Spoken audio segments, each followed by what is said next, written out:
Oh dear, another new piece of infrastructure that's sinking to the point of failure.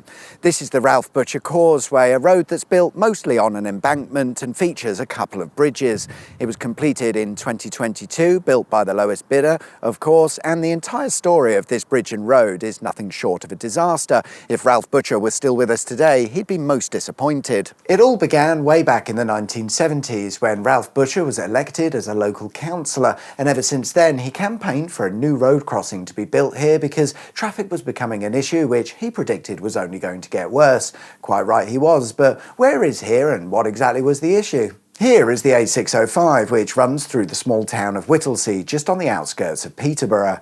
Ew.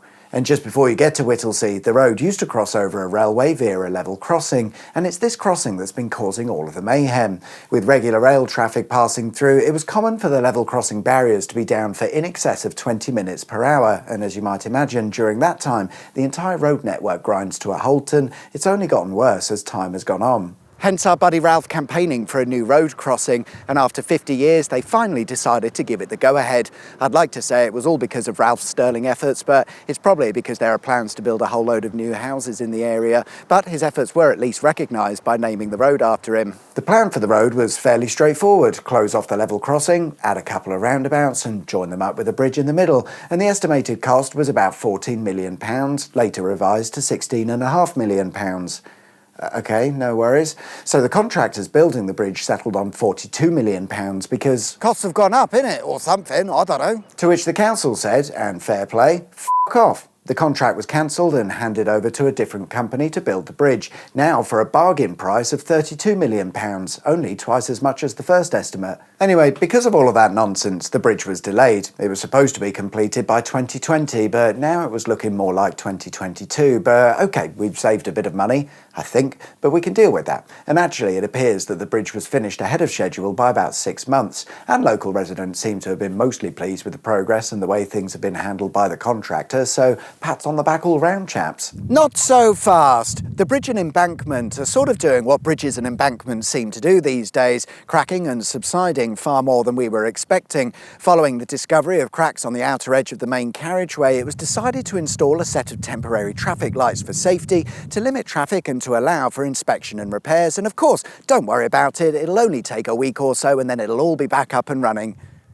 Nearly a year later, and yeah, there's still a lane closure in place. Is it just me that's thinking of starting a traffic light hire company?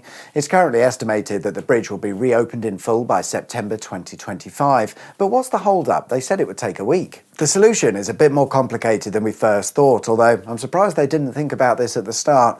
The new road and bridge has been built on two things that cause major issues for roads. One, the fens. A long time ago, Whittlesey was an island surrounded by water and boggy marshlands before somebody thought it was a good idea to drain it all and reclaim the land. It's a pain in the arse to build on, and it always has been. Two, an old quarry.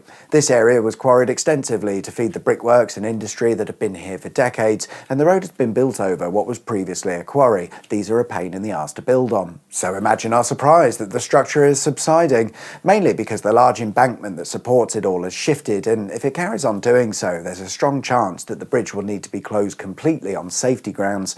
Monitoring equipment is in place to keep an eye on this, which I find interesting because you wouldn't monitor it if its collapse wasn't a possibility. But because of all of that, the solution is a bit of an unknown, and the delays come from mostly working out how best to solve things and why the cracks appeared in the first place, although I would have thought it's because of the quarry and all of that, mate. I'm not sure it needs that much thought. However, it seems that currently the most viable solution is to nail it all back together. Literally, you drive in these huge 20-metre long nails at the appropriate points and hopefully it holds everything together. Alternatively, there's the possibility of filling in more of the quarry area and building up the embankment on that side, but that might prove to be quite costly. It might even be a bit of both.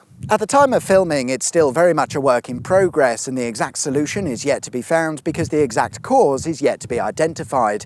It's the unstable ground in the quarry, lads, but even if it isn't, do you really need this long to look at something? We've been told it should be all sorted by September 2025, so I hope by then Ralph can rest easy, and in the meantime, I'm off to set up that traffic light hire business. Thanks very much for watching. See you guys soon. Take care.